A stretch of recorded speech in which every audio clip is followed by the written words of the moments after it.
O poder do conhecimento. Exames essenciais para as mulheres 40 a mais.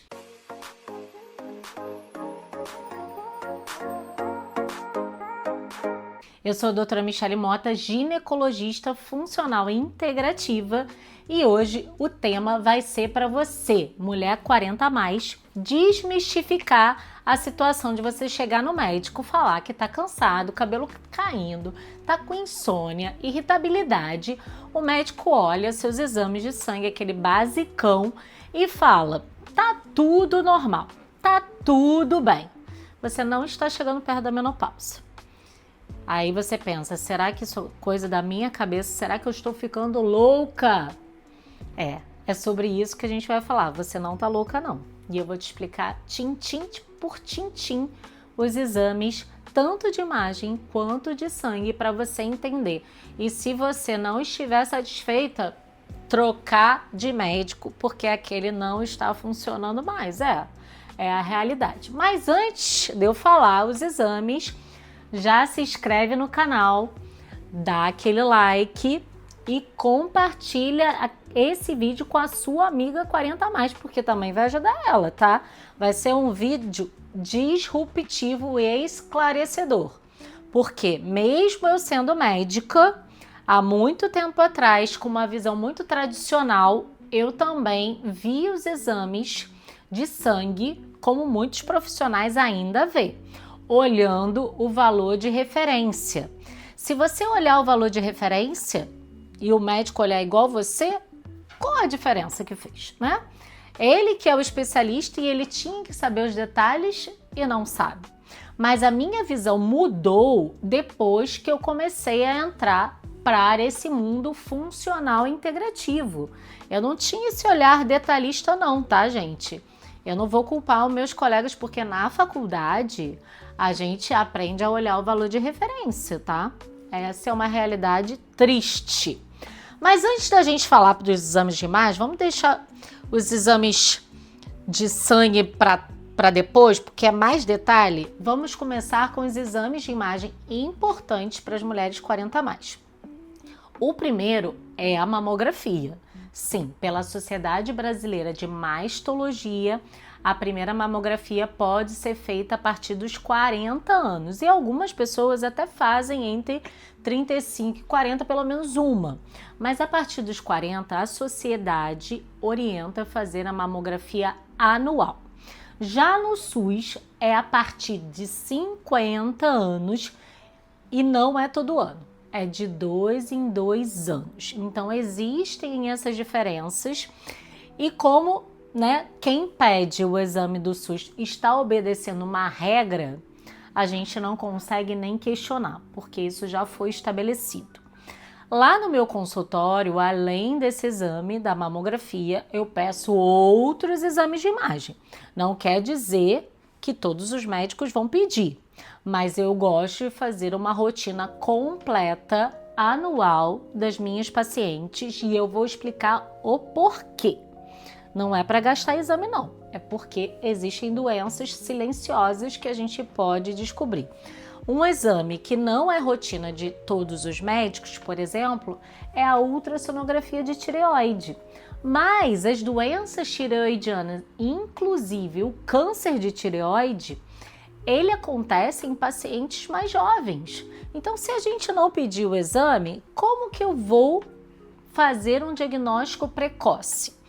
Tanto de um câncer de tireoide, que é um nódulo que pode começar por um nódulo TIRADS 4, e essa mulher vai ter que fazer uma punção desse nódulo, ou até mesmo uma doença de Hashimoto, que já pode dar sinais na ultrassonografia e ela, infelizmente, é extremamente prevalente. E é ela que causa, muitas vezes, esse cansaço aí que você está tendo. E você nem sabia que tinha problema na tireoide.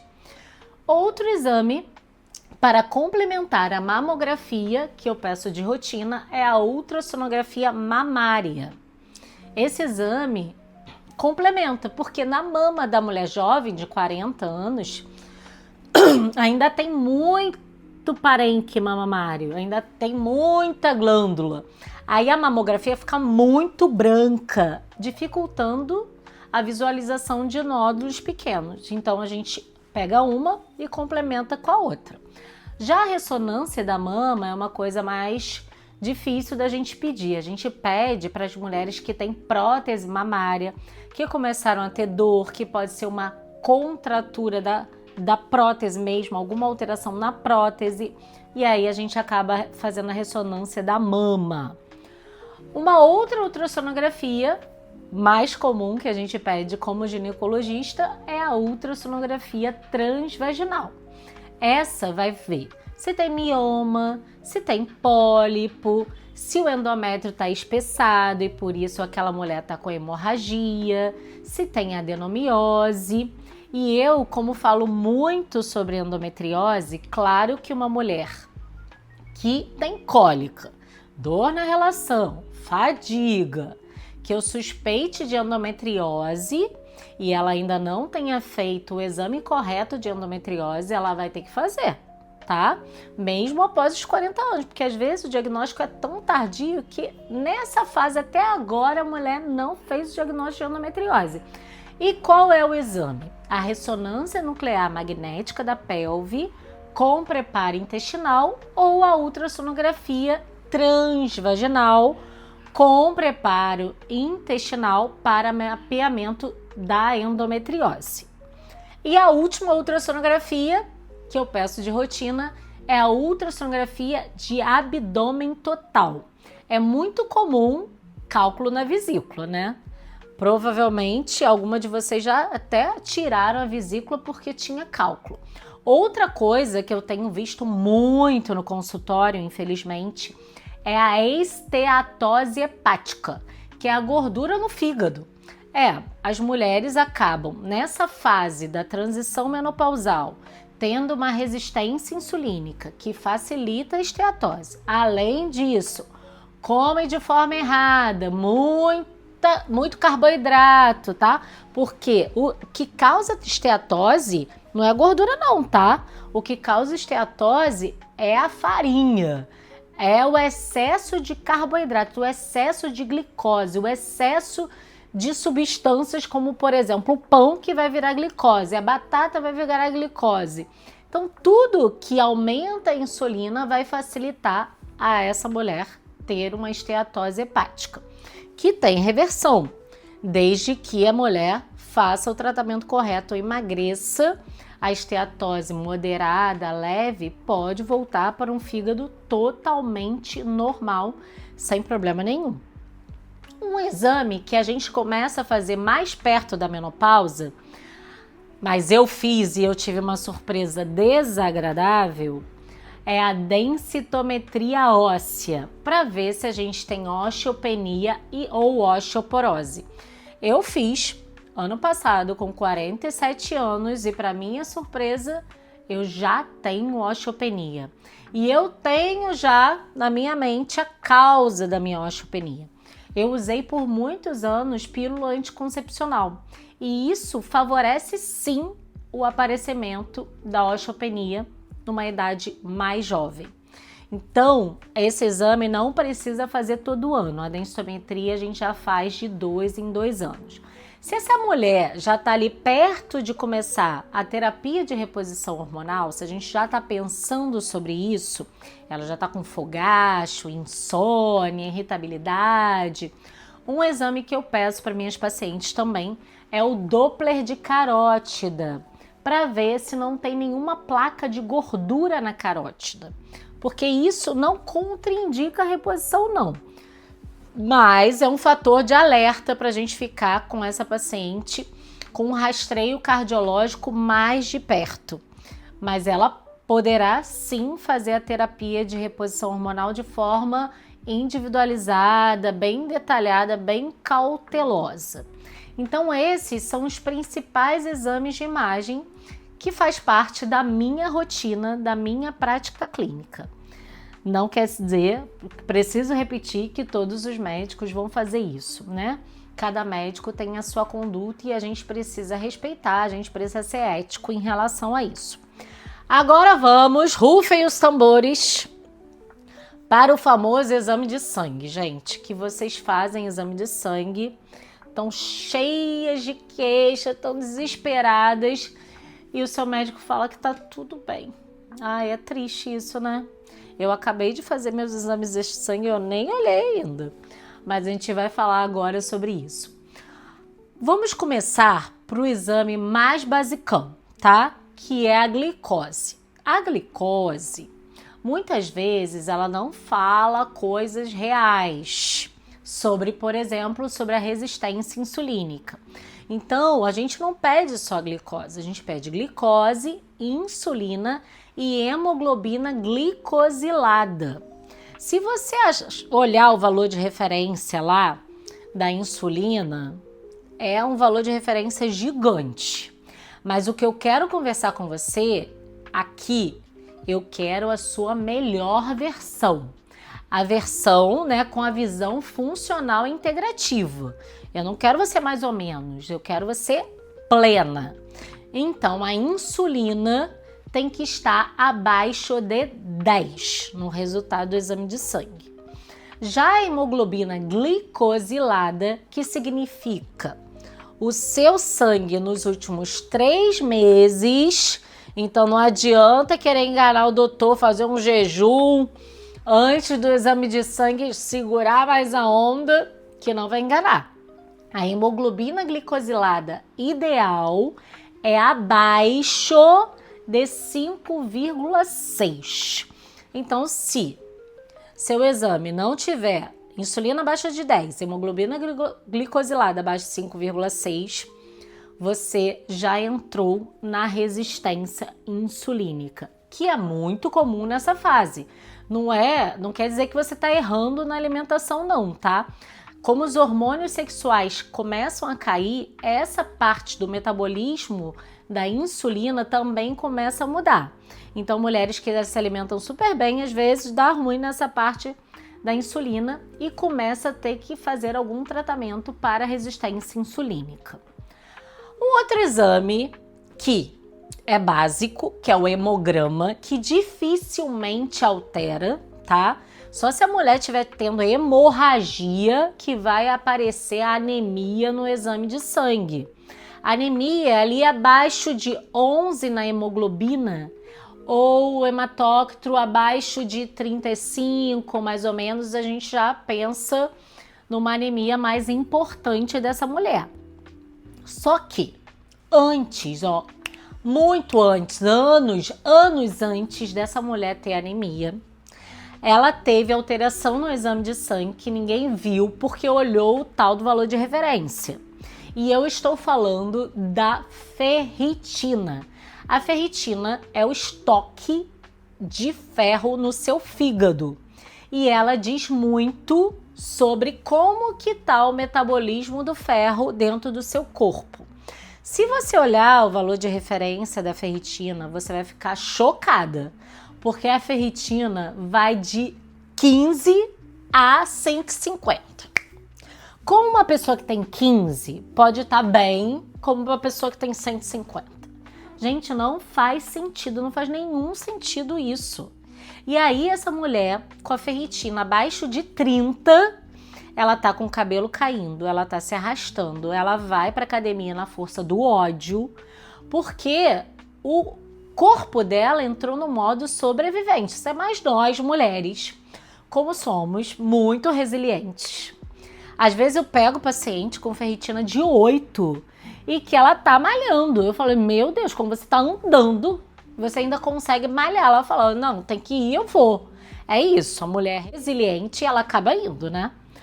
Mas a ferritina abaixo de 30 já é indicação de terapia endovenosa de ferro.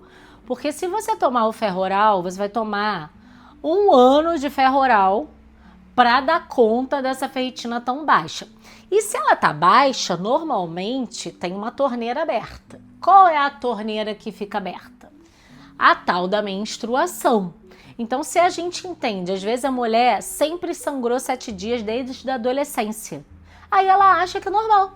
Que é normal sangrar 7, 8, que trocar o absorvente toda hora, que é uma coisa normal, que vazar é uma coisa normal, porque ela sempre viveu com isso. E ela sempre foi no médico e ninguém deu atenção para ela, ninguém falou que não era normal. E aí chega nessa fase, as coisas pioram, porque ainda tem as alterações hormonais, que a gente ainda vai falar. Então essa mulher entra num sofrimento extremo. E muitas vezes, né, ninguém entende aquela mulher, acha que ela está ficando louca, mas ela está com alterações realmente metabólicas importantes que precisam ser vistas, que precisam ser tratadas.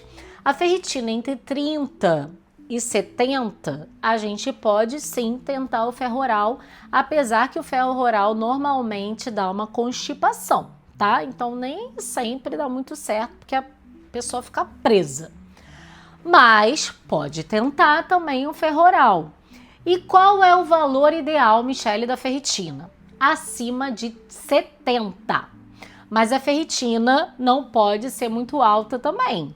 Ferritina acima de 200 já é marcador de inflamação crônica. Não quer dizer que o seu sangue está ótimo, lindo, maravilhoso, não.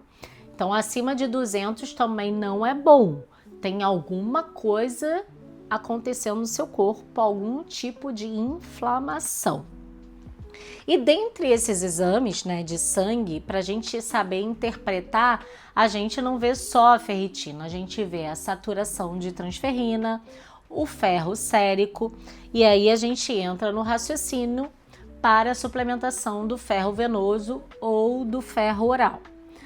O outro exame muito importante, talvez um dos mais importantes, porque fala sobre o nosso metabolismo basal, é os exames da tireoide. Muitos médicos nem pedem exame da tireoide, né? O TSH, que é o hormônio que vem do cérebro para estimular a tireoide, e o hormônio T4 livre e T3 livre. Ah, Michele, tem que fazer os outros parâmetros? Não, nem sempre é T3 reverso, T3 total, T4 total, tireoglobulina. Esse a gente vai deixar realmente para casos selecionados de doenças tireoidianas mesmo, para entender como que tá funcionando aquela tireoide. Mas o meu básico são esses, TSH, T4 livre, T3 livre. E o TSH é o hormônio que vem do cérebro. Se a tireoide está meio preguiçosa, meio cansada, o TSH aumenta para falar para a tireoide, ó, tireoide, trabalha aí, vamos lá, produz hormônio. E aí a tireoide está cansada e não produz, aí o TSH aumenta mais. Trabalha aí, vamos lá. Então, um parâmetro que a gente tem mais fácil, até para vocês entenderem, que a tireoide já não está funcionando muito bem, é o aumento do TSH. E qual é o TSH ideal de consumo? Abaixo de 2,5. Ele também não pode ficar muito perto do zero, não, tá? Porque aí você pode estar usando muito hormônio tireoidiano e o TSH está suprimido. Mas ali abaixo de 2,5 é lindo e maravilhoso. Muitos médicos esperam o TSH ficar muito alto para começar a tratar. Eu não concordo. Por quê? Se a pessoa tá com queda de cabelo, tá com constipação, tá com a unha quebradiça, tá se arrastando, tá com fadiga, vai esperar a pessoa acontecer o que mais o quê com aquela pessoa? Aquela pessoa está com franco hipotireoidismo. Mesmo que o TSH não esteja 10, ela já merece sim, ela merece ser olhada, ela merece ser tratada, porque ela está sofrendo e ela está falando que está sofrendo. E aí o profissional não está ouvindo o que ela está falando. Está tratando, querendo tratar o papel. Gente, o objetivo não é tratar o papel. O profissional tem que dar mais importância para a clínica da paciente do que para o papel. O papel ajuda, mas é um exame complementar. A gente não faz tudo só baseado no papel. Então, o hormônio tireoidiano é muito importante para o seu bem-estar diário e por isso ele tem que estar bem organizado. Outros exames que eu só comecei a pedir depois que eu entrei para a medicina funcional e integrativa foram as vitaminas e os minerais, começando pela vitamina D, que é, na verdade, um hormônio. A vitamina D tem múltiplas funções, não é só cálcio, não. Para botar o cálcio no osso, não. Isso que a gente aprendeu na escola, lá na biologia, até na faculdade também. Mas a vitamina D, ela tem também uma função na imunidade, função imunomoduladora. Tanto que ela é usada em altíssimas doses em tratamento de doenças autoimunes, como, por exemplo, a esclerose múltipla. Claro que ninguém pode se automedicar com a vitamina D, porque ela é um hormônio e ela mexe mesmo. Principalmente, a gente tem que olhar paralelamente vitamina D com PTH. O que é o PTH? O paratormônio.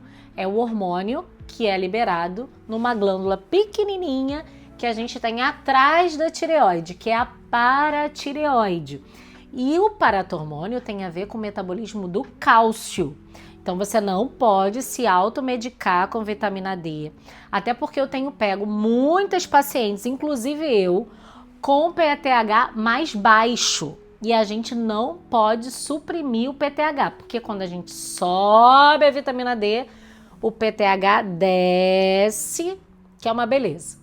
Então a gente tem que olhar os dois juntos, inclusive olhar o cálcio iônico também, para não ter riscos em relação ao metabolismo do cálcio, tá? Então é muito importante a vitamina D mais alta, mas desde que você olhe o PTH. Vamos supor que o PTH está ótimo, tá 30, tá 40, a gente pode tentar chegar essa vitamina D para cima de 40, 50 ou chegar até 60, principalmente quando os pacientes têm alguma doença, como por exemplo a endometriose. O ideal é que essa vitamina D esteja entre 40 e 60, mas olhando sempre o PTH, com muita cautela, tá?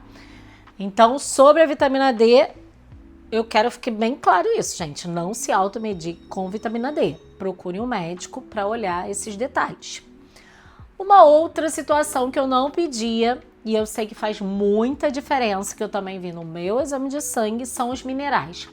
Principalmente o zinco e o selênio. Eu pego muitas pacientes com o selênio baixo, e o selênio tem na castanha do Pará. É muito fácil, você comer 2 castanhas do Pará por dia, você já está repondo uma boa quantidade de selênio. E o zinco também baixo também não é legal. Eles também participam de vários processos, várias reações químicas, inclusive o selênio é importantíssimo para a tireoide. Às vezes a pessoa está com sintoma de hipotireoidismo é porque o selênio está muito baixo ou a ferritina está muito baixa. Nem precisa repor hormônio tireoidiano, não. É só corrigir essas vitaminas, esses minerais antes, né, de pensar em mexer na tireoide, tá? Não é para ficar mexendo na tireoide de bobeira, não, porque a tireoide não gosta. Então, o selênio e o zinco são os minerais que foram uma grande virada de chave e a gente sempre corrige. A gente bota em suplementos manipulados com dose adequada para aquela paciente.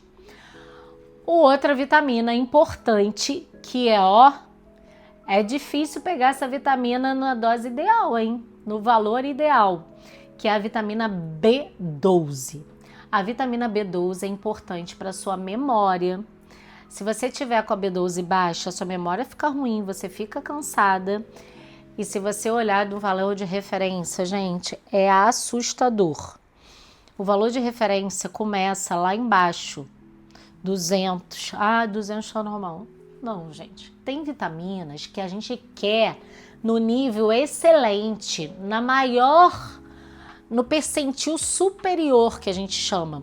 Você vai olhar o valor de referência, vai 200 a 900. Então, o que eu quero vitamina B12 sua?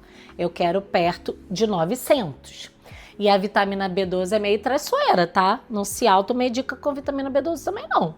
porque a vitamina B12 muito alta também é ruim. Ela inflama, ela pode ser marcador de outras doenças. Então, o ideal é que ela fique ali próximo do valor máximo de referência, mas sem ultrapassar o valor de referência. A mesma coisa com selênio. Não pode ser baixo, não pode ser alto. Então, tem uns números aí que não é fácil não. Por isso que a gente faz exame com frequência. Minhas pacientes fazem exame pelo menos 2 vezes por mês. Quem tá muito bem, tá? E quem tá em tratamento, tá corrigindo os números, faz o exame até com mais frequência. Porque um mês tá de um jeito, daqui a 2 meses já tá de outro jeito. Então a gente tem que olhar, a gente tem que sempre estar fazendo consulta para entender os parâmetros se estão na melhor versão possível. Um exame que eu não pedia e que foi uma virada de chave também é a homocisteína. A homocisteína, ela participa de um ciclo celular que é metionina, homocisteína. Isso fica rodando para a limpeza do DNA, que é o ciclo da metilação. Isso fica rodando. E quem faz isso rodar? São as vitaminas do complexo B. Então, a B12, o metilfolato, o piridoxal 5-fosfato, que são as vitaminas do complexo B ativadas. O ácido fólico, gente, está muito ultrapassado, tá? Não adianta ficar repondo ácido fólico.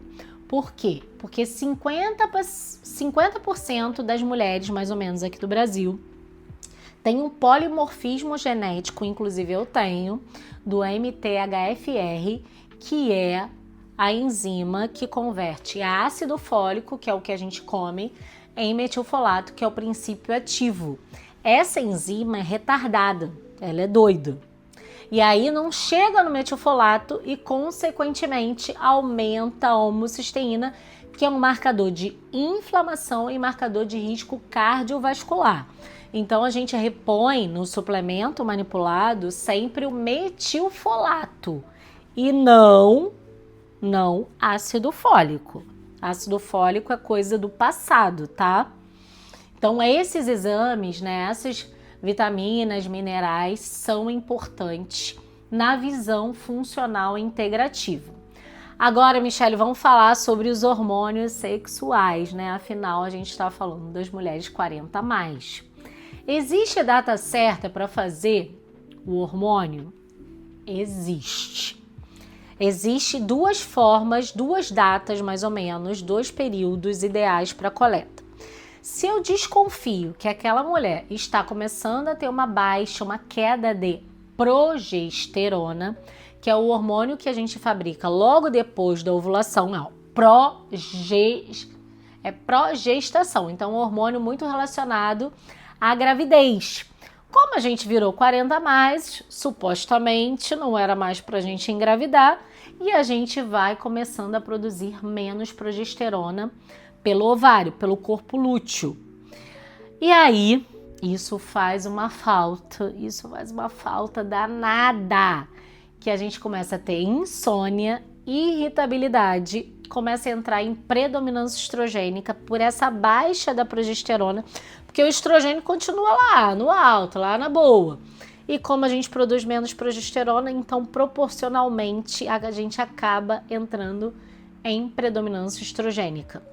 E qual é a fase para a gente ver a progesterona? Na segunda fase do ciclo, ao redor ali do 21º dia do ciclo. Então, você menstruou, é o primeiro dia.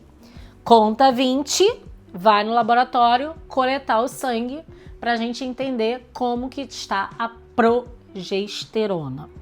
Os outros hormônios você também pode fazer nessa fase, porque aí seu médico vai raciocinar, né, ali, fase lútea. No resultado vem escrito assim, fase lútea.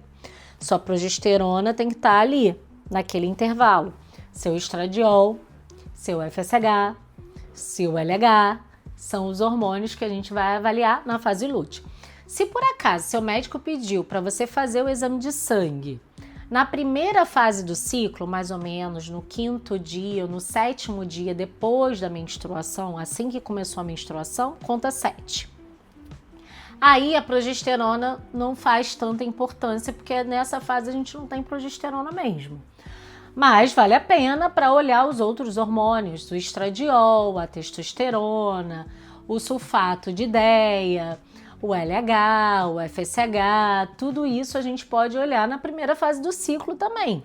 E aí, lá no resultado do exame de sangue vai estar escrito assim, fase folicular.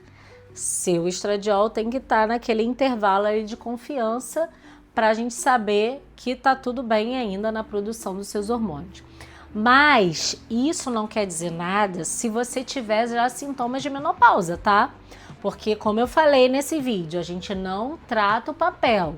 Se você tá com insônia, irritabilidade, fogacho, né, ondas de calor, tá super esquecida, que a gente chama de brain fog, aquela névoa mental, mas mesmo que seus hormônios estejam ok, a gente já pode começar a pensar no início de uma terapia de reposição hormonal, sim. Não precisa a sua menopausa chegar, que é a sua última menstruação, para começar a tratar. Você não merece isso. Você merece ter qualidade de vida, tá? Então, dos hormônios, né, sexuais, esses são os principais. Ah, mas Michele, e a testosterona? A testosterona a gente coleta, mas não é um hormônio super fidedigno, porque foi criado essa dosagem muito mais para homem.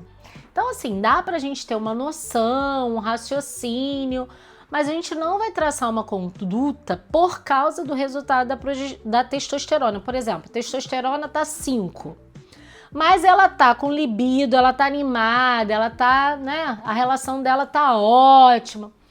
Ela não precisa usar testosterona.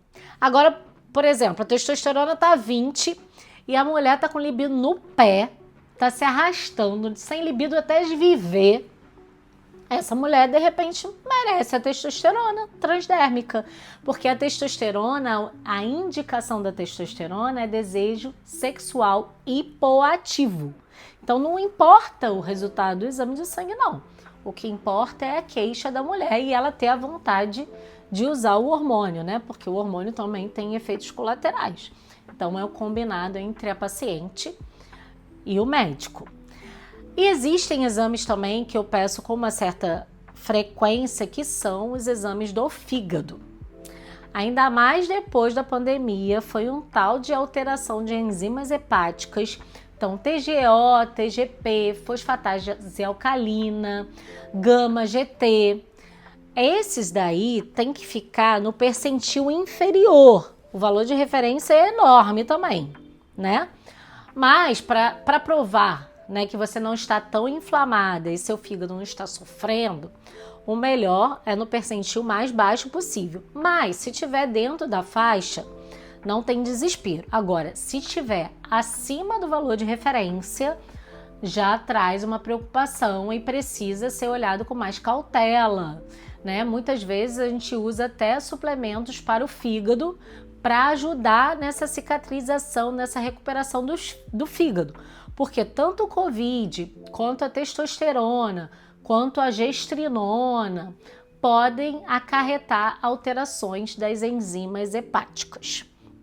E um que todo mundo gosta de pedir, né? E eu nem ligo tanto assim, sinceramente, ainda mais nessa fase 40 a mais, é o lipidograma. Por quê? Ah, Michele, por que você não liga? Eu tô tão preocupada. Por quê? Os hormônios sexuais vêm do colesterol. O cortisol vem do colesterol, estradiol, progesterona, testosterona, todo mundo vem da molécula de colesterol. Então, quando a gente vira 40 a mais, a gente vai entrando, vai chegando perto da menopausa, o que o organismo entende? Vamos deixar mais colesterol aqui para essa mulher, porque tá com baixa de hormônio, para ela produzir mais hormônio. Mas o problema é que o ovário foi pro CTI, o ovário que não quer mais trabalhar. Então a gente vai acumulando colesterol, o LDL, o colesterol total, de uma forma assim fisiológica. Todo mundo vai ficando estressado, desesperado, preocupado, mas não é para essa preocupação toda, tá? Não é para esse estresse todo. Então, existe um aumento real do parâmetro, né, do lipidograma nessa fase da mulher 40 mais. E claro, se for excessivo, precisa sim de tratamento. Existem até suplementos que a gente usa também para o colesterol. E a partir do momento que você toma simvastatina, qualquer estatina, importante essa observação nesse vídeo, você necessariamente precisa usar a coenzima Q10, porque as estatinas afetam a produção da coenzima Q10. Então, suplemente coenzima Q10, porque isso vai evitar que você tenha aquela dor muscular que as estatinas causam. Acredito que esse vídeo tenha sido esclarecedor, ficou bem comprido, mas eu espero que ajude pelo menos uma pessoa aqui no YouTube. E se você gostou desse vídeo, não esquece de dar o like, isso faz toda a diferença. E compartilha no grupo da escola, compartilha com as suas amigas que vão no médico e sempre ouvem que tá tudo normal. E se você não está se sentindo bem, é porque realmente não está normal. Insônia não é normal, calor não é normal, sentir dor não é normal, ressecamento vaginal não é normal, névoa mental não é normal, e tudo isso tem solução com um olhar funcional integrativo, que com certeza sua qualidade de vida vai melhorar. O mundo, né, não tá ligando muito para você.